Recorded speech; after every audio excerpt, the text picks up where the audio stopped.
Now, I want to ask y'all a question real quick. What do y'all see up here? The dot. Anybody see anything different? Huh? The black around it? Who said that? What did you see initially? The dot? All right. So the reason I do this activity is because whenever you are going through life, there are going to be a few people or a few moments in your life that are meant to be completely transformational, that are meant to really change you foundationally to your core. All right? Now, did I ask y'all what do you see up here on the screen? What did I ask? What do you see up here, right? So literally, you had this entire wall to say and answer. What did you all say? The white dot. Your eyes naturally went to that. In our lives, that white dot represents negativity. All right? We can have 100 or 99 positive things going on in our lives and one negative thing. In all of our energy, emotionally, physically, psychologically, everything is going to go to that one thing. That is how devastating negativity is in your life. All right? So when we come in here today, I need you to open up your minds to get rid of any negativity, whatever that may look like that's going on in your life, whether that's a relationship problem, whether that's problems at home, whether that's problems at school, whether that's fears that you have about anything. Let go of those things so that you can fully engage in this presentation. All right? So, the first thing I want to do is I want to start out by telling y'all a story. This story was the turning point in my life. All right? So I'm laying on my couch one night. It's about 9:30 in the evening on a Sunday. And I was exhausted. I had been out with friends all day, playing football and doing different things. And I was a junior in high school. I'm laying on the couch watching Sunday night football. I had just dozed off. And then all of a sudden, I hear this loud bang at the door. And it's like, boom, boom, boom. And this is right above my head. When this happens, I literally jump off the couch. And I'm like, what is going on? I'm breathing heavy. I'm freaking out. And then I immediately get angry. I'm like, who is banging on the door like that at 9 o'clock, 9:30 at night? And so I go storming over to the door and I swing it open. And standing there are 3 cops. And I'm just like, this is odd.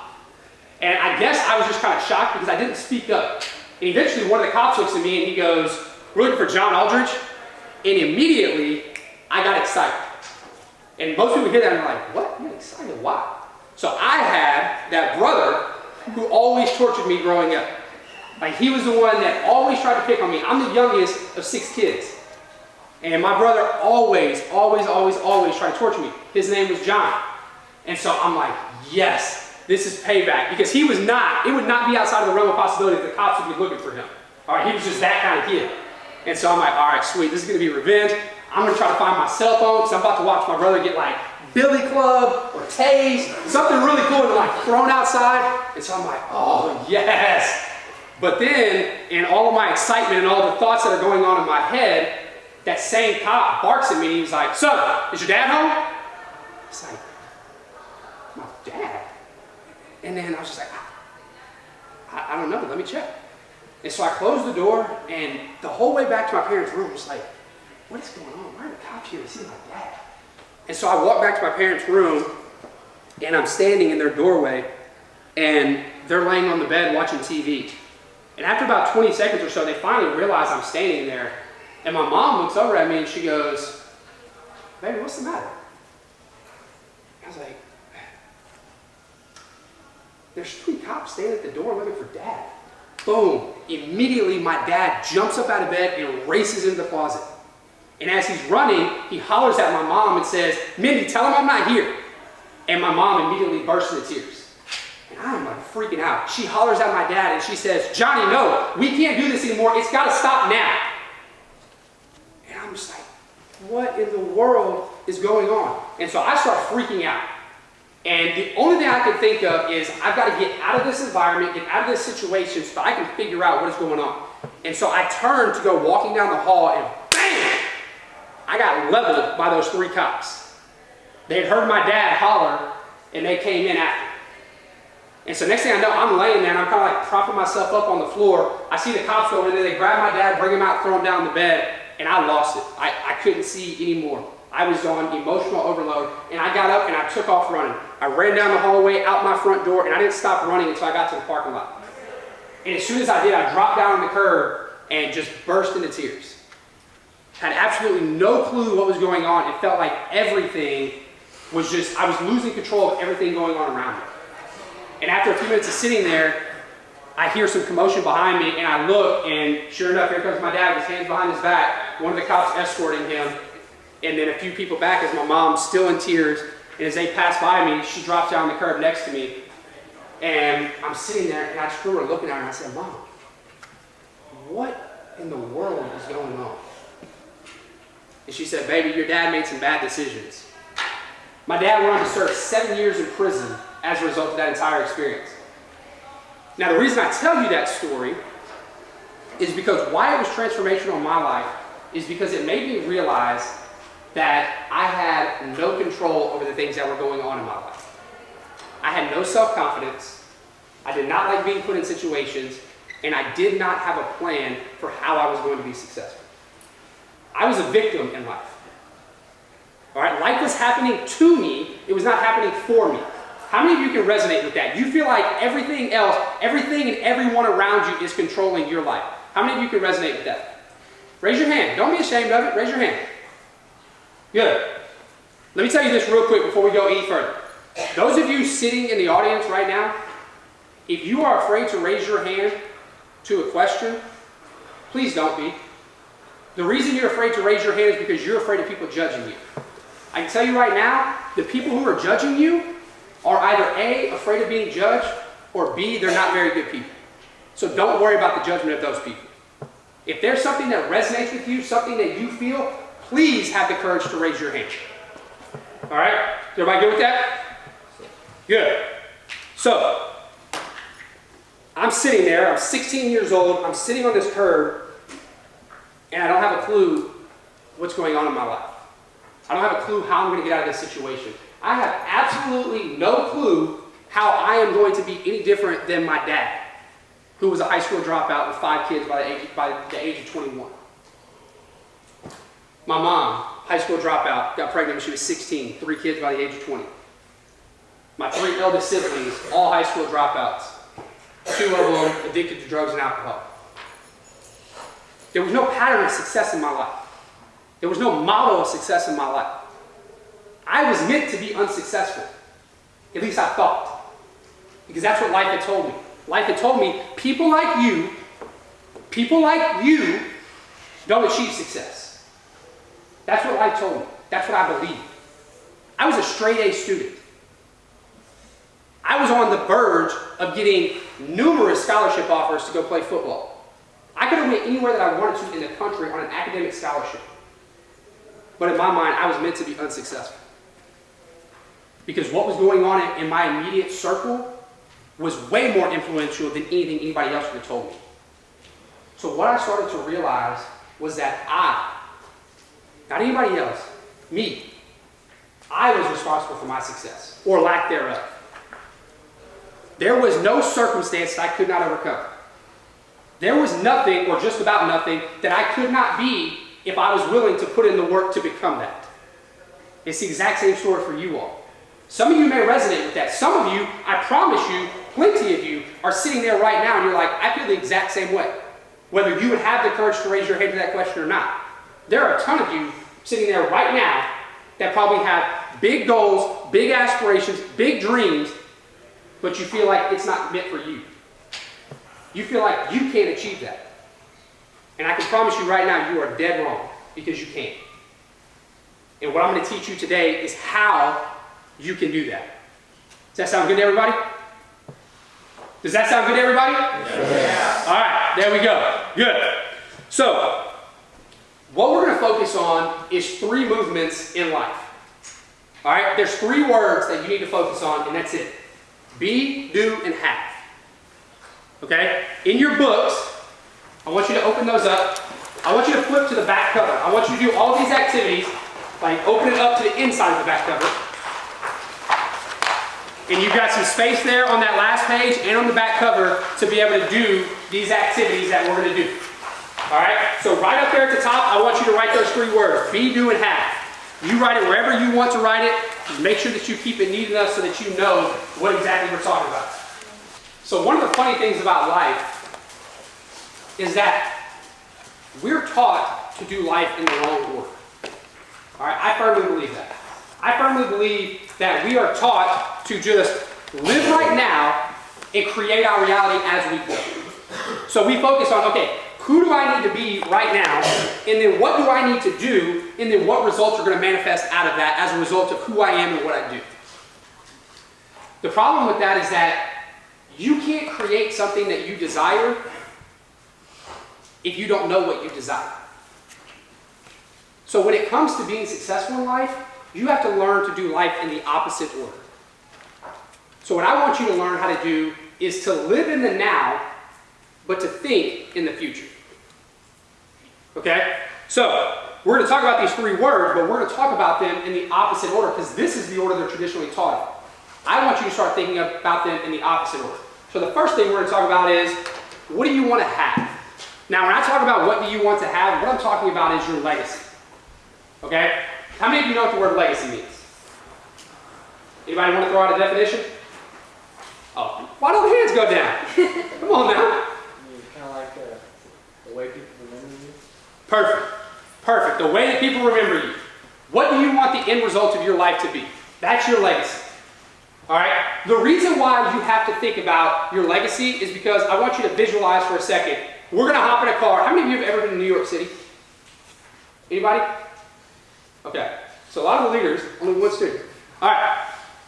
Good. So for the vast majority of you, if I told you we're going to hop in a car from League City, Texas, Webster, Texas, Clear Lake, Texas, whatever you want to call it, where you're not from, and we're going to drive to New York City. You and me. All right? That end destination, New York City, that's where we want to go. That's our legacy. If we didn't know the end destination, I tell you, okay, we're going to go on a road trip. You're like, sweet. You get in the driver's seat, I get in the passenger seat, I close the door. I'm like, all right, let's go. And you're like, all right, cool, where? I'm psyched. There. You're just like, where? You're just like, just go there, man. And you're just like, I don't know where to go. Like, I need you to give me direction. I need you to give me something so that I know where to go. That would be very frustrating for you. That's what life is like if you don't put any thought into what you want the end result to be. You can't get somewhere if you don't know where there is. So your legacy is that end result. So for me, when I was 16 years old and my world came crashing down on top of me, I realized I didn't have an end destination. I didn't have a thought or a picture in my mind of what I wanted the end of my life to look like. So consequently, I was like the dude who didn't know how to swim and somebody just threw me into the water. And I'm sitting there having to fight to keep my head above water just so that I can live day to day. I'm sitting there worried about, what roof is going to be over my head, what food is going to be in my stomach. How can I possibly think about the future? Well, you can't get out of the circumstance that you're in now if you don't start thinking about where you want to go. We stay in our current reality because we don't know where we want to go. So your legacy, you have to get very clear on what is that end destination for you. So for me, I'll tell you, I want my legacy to be a legacy of service to others. That's the reason I'm doing what I do now. I didn't know that when I was 16 years old. All I knew at that point was that I just wanted to play sports, and then I guess I was going to go to college, and then get a job, and I was going to make some money, and then I was just going to work and get old and then die. Well, that's a great legacy, right? So for you, you have to start thinking, what do you want that end result to be? For some of you, it may be the fact that you want to be president of the United States. For some of you, it may be that you want to be extremely wealthy. For some of you, it may be that you want to be a great dad or a great father, a great mom. Whatever that is for you, what you want that end result to look like, you have to get crystal clear on that. Otherwise, you will never be able to get there. Now, I get it. Some of you are like 13, 14 years old. And you're like, dude, I'm just trying to get ready for freshman year of high school.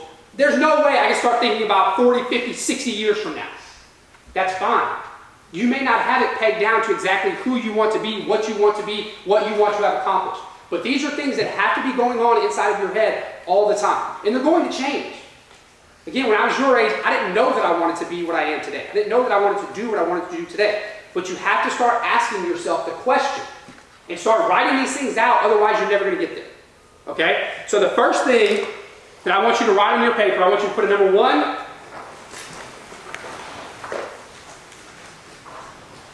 And then next to that, I want you to write my legacy.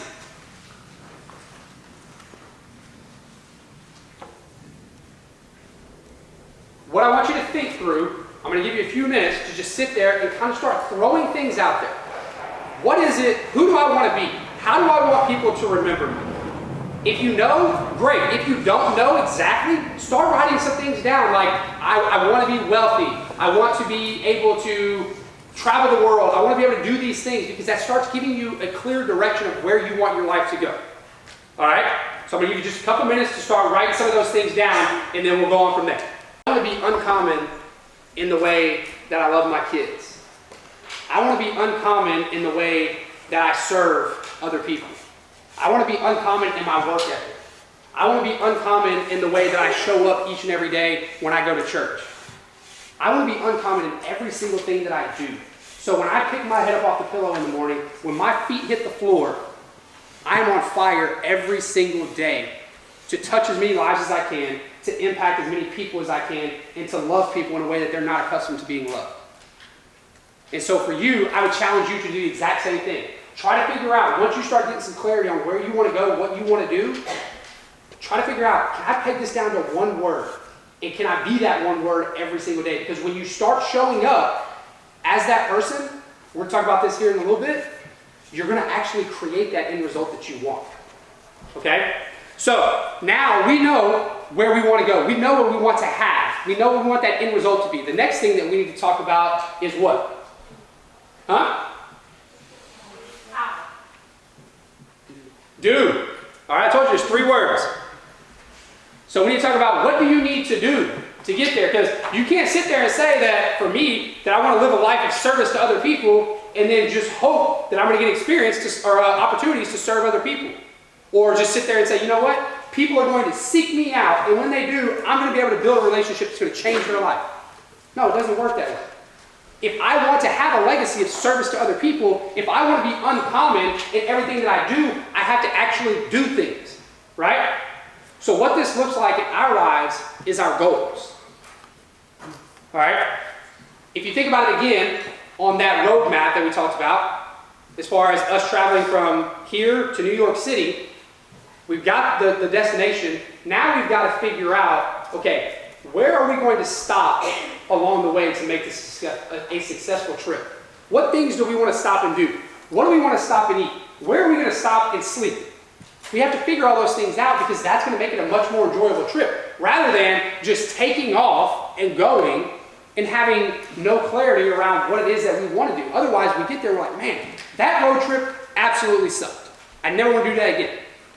All right, so in your life, you have to start thinking about what it is that you want to do, or what you need to do in order to reach that end destination. So for some of you, going back to that example earlier that I said about, let's say if you wanted to leave a legacy of being the first female president, all right, for all the ladies in the room, you're like, you know what, I want to be the first female president of the United States. Well, there's certain things that you have to do in order to get there, like not dropping out of school, or not getting like some big gaudy face tattoo or something like that. Like, those aren't in alignment with what your end destination is. And so things like graduating close to the top of your class, going to law school, maybe becoming a senator, all those things have to be on your list of things to do in order to get to where you want to go or have what you want to have. Does that make sense? So you have to start putting thought into, what are my goals? So for some of you right now, the first thing that needs to be on that checklist of getting to where you want to go is graduating high school. Do any of you plan out your year in a systematic way to actually be successful? Or do any of you have a daily routine for success? Does anybody? Raise your hand if you do. Very cool. All right? For those of you that don't, again, just know, that's normal. When I was 16, waking up on time to get to school, that was a success. There were no success principles. It was not like, I'm going to wake up at this time so that I can eat breakfast by this time and be ready by this time so that I can make sure that I'm at school on time. Okay, so you've got to start setting those daily, weekly, monthly, yearly goals so that you keep yourself on track to get to where you want to go. All right, so the next thing in your book, you need to put it number 2.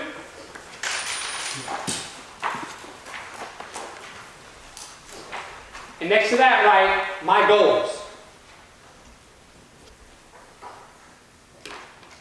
And again, ideally, these are things that I want you to have goals in every aspect of your life. But ideally, these are things that you're writing down that pertain to what you want that legacy to be. So again, take a few minutes and start thinking about what are some of the goals that you want and need to accomplish to get to where you want to end up. All right?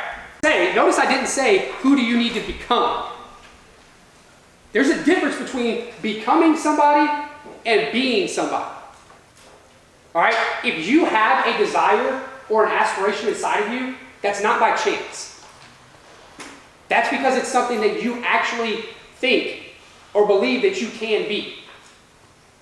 All right? And if you think you can be it, then you have to start wrapping your mind around the fact that you are already that person.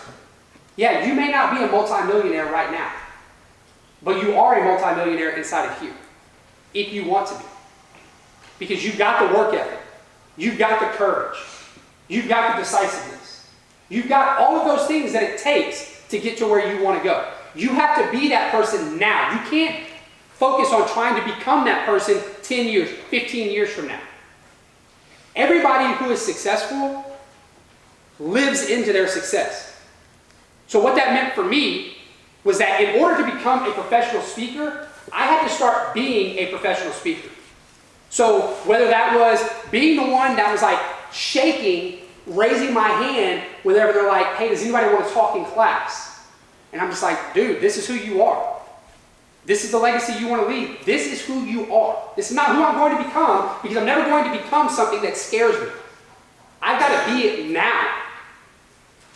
If you're somebody who wants to make $10 million in your life, you've got to start being somebody who makes $10 million now. You can't say, when I graduate from college, that I'm going to become that person. No. Yeah, that may mean that you're making $10 an hour right now out there mowing lawns. But that might be the entrepreneurial spirit that it's going to take to become the catalyst that's going to catapult you to where you're going to be 10, 15, 20 years from now as a multimillionaire. If you're somebody who wants to be a doctor, you got to start, don't be a doctor now. Okay, sorry, bad example. Don't go like start cutting people and dissecting things. All right, but no, really though, when you start thinking about, okay, when I think about a doctor, what are the things that are foundational to being a successful doctor? And you've got to be that person now. You've got to care for other people now. You've got to be willing to put in excess study hours now. Okay? So get rid of this mentality of, oh, through school, through education, through life experience, I'm going to slowly become what I want to be. No, you're either that person now or you're never going to be. That's the way our mind works. If you tell yourself, if you wake up every single day with conviction that this is who I am, and you stand in that identity, you will become what you want to become. I can promise you that. Well, maybe. If you're 5'2" and like 110 pounds, please don't say you want to play in the NBA. I mean, like, let's be realistic, okay? But for the vast majority of you, whatever that goal is, whatever that end destination is, if you start living into that, you will become what it is that you want to become by being who you are now. All right? The key to that is authenticity. How many of you know what it means to be authentic? Put your hands up. Let me see your whole armpit. All right. So authentic, if we were going to put it in one word, is just real, right? I've got to be real to who I am. We can all resonate with that person who shows up, and when it's you and them, they act one kind of way. But then when y'all start getting around your boys or your girls, they act completely different. How many of you know what I'm talking about on that? Doesn't that drive you insane? Like, I hate that. I absolutely hate it. But you know what the funny thing is about it? We all do it to some extent. Every single one of us. When we go home and we're with mom and dad, we're not the same person that we are with our girlfriends and, I don't want to say boyfriends or girlfriends, that's weird. With your friends, all right? You're not the same person with your grandma and grandpa as you are at work. We all change, and that's fine. It's to be expected. But when we have drastic changes, when we're changing who we are fundamentally at our core to make other people happy, that's when we're not living into our identity. That's when we're literally creating an identity crisis inside of ourselves that's going to prevent us from getting to where we want to go. All right? So what I always tell people, especially people your age, to give you a visualization, is I want you to be a penguin. Okay? Why are y'all looking at me weird? Like y'all don't want to be a bunch of penguins or what? No, I This dude wants to be a penguin? So, let me ask you, does anybody know why I would say to be a penguin? Because penguins don't have anything to do. Why they gotta live. What do you mean they got nothing to do? So what is the difference between penguins and almost every other bird species? can't fly. They can fly. Y'all are a bunch of negative Nancy's. What can penguins do that other birds can't do? Swim. They can swim. I told y'all gotta reframe the mind. You're not going to become who you want, or you're not going to get to where you want to go if you're thinking from a perspective of negativity. Penguins can swim. It would be very easy for a penguin to be like, oh, shit, man, I can't fly, I got nothing going on, I can't do anything. No, like penguins can swim, that's amazing. Penguins can actually go out and do things that all these other birds can't do. And they've got to live into that identity, because if they spent their entire life trying to learn to fly, this big old fat penguin sitting there like trying to fly, it's not going to happen. They can't fly. But no, they understand that about themselves. They understand their limitations. They understand how they're going to survive, and it's by swimming. That's how they're going to be successful. That's what you all need to do. Figure out, who am I as a person, and live into that. Be who you were meant to be. So the last thing I want you to write in your book, so write number 3, and then write who I am.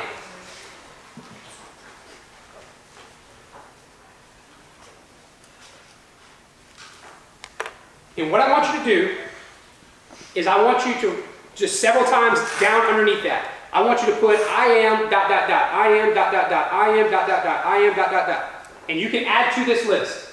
I'm going to give you this one to do tonight back at the hotel, when you get back home in your room, whenever you want to do this. But what I want you to do is I want you to think about currently, and I also want you to think about the future. I want you to be honest, and I want you to say, this is who I am from a success perspective. We're not putting anything negative in this book. Bless you. Because when we put negative things in there, we start living into that negative identity. So when I start saying, I am dumb, I am ugly, I am whatever, all we're doing is just continuing to manifest those negative things in our lives. So if you're somebody, whatever that end result is in your life, put it down. For me, I am a successful professional speaker. That was something I started writing down a long time ago, long before I actually started living into this. All right? If you're a guy and you don't feel good about yourself physically, I am whatever it is that you want to be. Muscular, skinny, whatever it is. Girls, same exact thing. If you don't feel good about yourself, but you know at your core that you are a beautiful person, I am beautiful. You've got to start living into that identity, and you have to do it today. You've got to break this cycle of victim mentality that a lot of us have, that I had when I was sitting in your seat, and you've got to start living into that successful identity that you want. So I want you to go through, and I want you to make this list as long as you can possibly make it. Again, with something that you actually believe you are. Okay? So, just to wrap up, I just want to tell you, whenever I come into this room, to any room that I get to speak in, the reason I'm so passionate about speaking to young people that are sitting in your seats is because, I told y'all earlier, I can remember being you. I can remember thinking to myself, everything in life is stacked against me. There's no way that I can become what it is I want to become. Until somebody taught me that I have to start being who it is that I want to be. For every single one of you, you have the same right to success as everybody else. You have the same right to pick your head up off the pillow and to lay down at night with a full heart. A heart full of joy. A heart that's free from financial insecurity. A heart that's free from self-doubt. A heart that's free from feeling like you're not loved. Every single one of you has that right reserved for you. And it's right there at your fingertips. But it's just a matter of whether or not you are going to choose to be that person. Whether or not you're going to choose to live into that identity. When I was 16 years old, if you ever told me that I was going to be able to go play football at the University of Texas when I was 5'10", 150 pounds, I would have never believed you. I did it.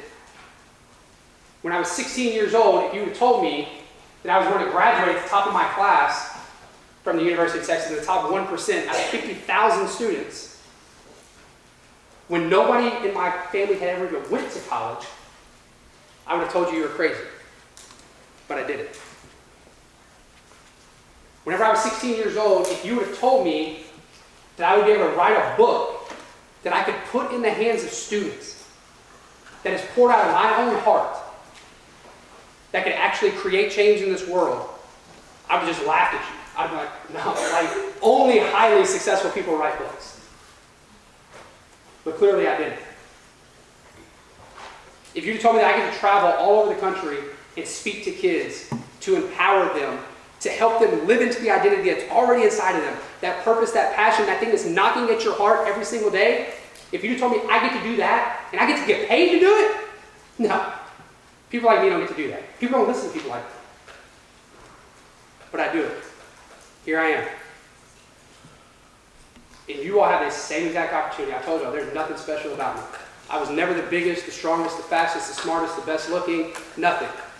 But yet here I am, continuing to accomplish the things that I want to accomplish, to get to that end result that I want to get to, because I am that person that does all those things. Because I truly believe that. The question is, are you going to start believing? I want to thank y'all so much for allowing me to be here. Thank so much to the adults that came on this trip with y'all. If you have not done that, thank them. Please, please, please, please, please take the time to thank them, because I promise you it's rare that you're going to find people that want to actually invest in you, that want to take time out of their lives to invest and pour into you. So please take the time to thank them, and thank y'all so much from the bottom of my heart for allowing me to be here. My name is Jordan Webb, and the presentation I heard just a couple minutes ago, honestly, I liked it. I especially liked the notes that we took. It was a lot better than a motivational one, in my opinion. I'm Kaylee Parkers, and the presentation that I just heard was moving. It really touched home and something I feel everybody could relate to. My name is Jaden Kaufman, and the presentation I just heard really hit home in some places because people have put me down, and it's motivational of what he said, and it made me realize more of who I am. Hi, my name is Warren Walburn, and the presentation I just heard a few minutes ago, I liked his enthusiasm. Hi, my name is Juanita Dotson, and I'm the director of the Upward Bound programs at Northwestern Oklahoma State University. I really enjoyed Justin Aldridge today. He is a phenomenal speaker.